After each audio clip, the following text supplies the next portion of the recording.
एक माँ आज भी रात को अपने बेटे के कमरे में जाती है। उसका फोन अभी भी चार्जिंग पर लगा है। उसके जूते अभी भी दरवाजे के पास रखे हैं। लेकिन वो लड़का वो कल रात घर नहीं लौटा। एक एक्सीडेंट, एक सेकंड और एक पूरी जिंदगी बिखर गई। लेकिन आज मैं आपको उस लड़के की बात नहीं करूंगा जो सड़क पर छूट गया। आज मैं आपको उसकी बात करूंगा जो अभी भी वहीं खड़ा है, अपनी ही लाश के बगल में, अकेला, हैरान और डरा हुआ। कल्पना कीजिए, रात के 10 बजे बज रहे हैं। एक 22 साल का लड़का, नई बाइक, कानों में ईयरफोन्स और मन में घर जल्दी पहुंचने की जल्दी। शायद माँ ने खाना बना के रखा होगा।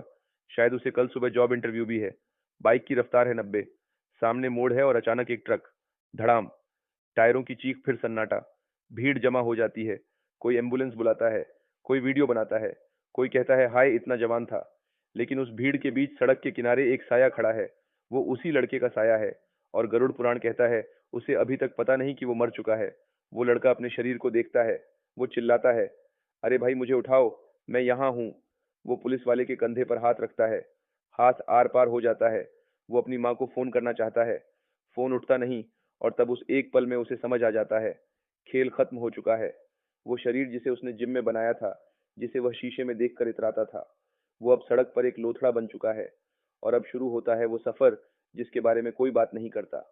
गरुड़ पुराण कहता है, अकाल मृत्यु वाली आत्मा तुरंत यमलोक नहीं जाती। अगले 13 दिन वो आत्मा अपने ही घर में भटकती है। वो अपने कमरे में जाता है। देखता है माँ उसके कपड़ों को सीने से लगाकर रो रही है। बाप जमीन पर बैठा है, आंखें सुनी है। वो माँ के आंसू पोंछना चाहता है, पर वो हवा है, बस एक हवा का झोंका। उसे भूख लगती है, घर में खाना रखा है, पर वह छू नहीं सकता। उसे प्यास लगती है, पर पानी का एक घूंट नहीं मिलता। यही वजह है कि हम तेरवी करते हैं, पिंडदान करते हैं। वो जौ का पिंड जो हम देते हैं, उसी से उस आत्मा का वायु शरीर बनता है। नहीं तो वह प्रेत बन जाती है, उसी सड़क पर, उसी मोड़ पर सदियों तक। आपने सुना होगा, जहां एक बार एक्सीडेंट होता है वहां बार बार होता है। वह कोई कोइंसिडेंस नहीं है। 13वें दिन आते हैं यमराज के दूत।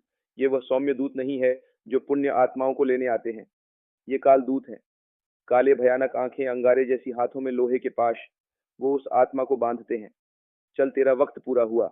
आत्मा गिड़गिड़ाती है, मेरे बच्चे, मेरी माँ, मुझे जाने दो। पर यमदूत उसे घसीटते हुए ले जाते हैं। अब चलना है 86,000 योजन का सफर, लाखों किलोमीटर नंगे पैर। वो पैर जिन्होंने कभी नंगी जमीन नहीं छुई, अब तपती बालू पर चल रहे हैं। ऊपर से 12 सूर्य आग बरसा रहे हैं। कोई छाया नहीं, कोई पेड़ नहीं। यमदूत कोड़े मारते हैं, तेज चल। जब बाइक 100 पर भगाता था तब तो मजा आता था, अब चल। 1 साल बाद वह आत्मा पहुंचती है यमलोक। और यहाँ यमराज का रूप आपके कर्मों पर निर्भर करता है। अच्छे लोगों को यमराज सौम्य दिखते हैं, करुणामय। लेकिन जो शराब पीकर गाड़ी चलाते थे, जिन्होंने दूसरों की जान ली, उन्हें दिखता है एक काला पहाड़ जैसा रूप। भैंसे पर सवार, आंखों में अंगारे, हाथ में कालदंड।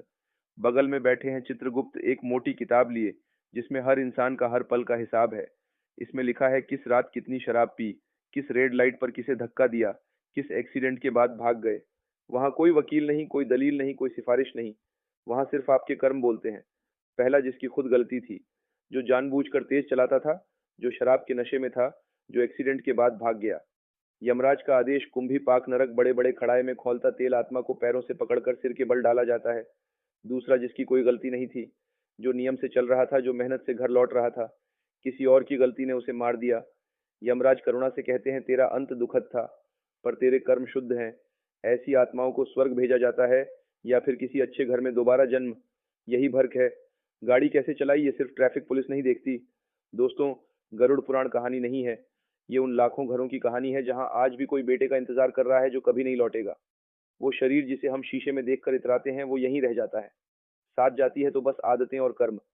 अगली बार जब रफ्तार बढ़ाओ, उस माँ के चेहरे को याद कर लेना जो बेटे के कपड़ों को सीने से लगाकर रो रही है।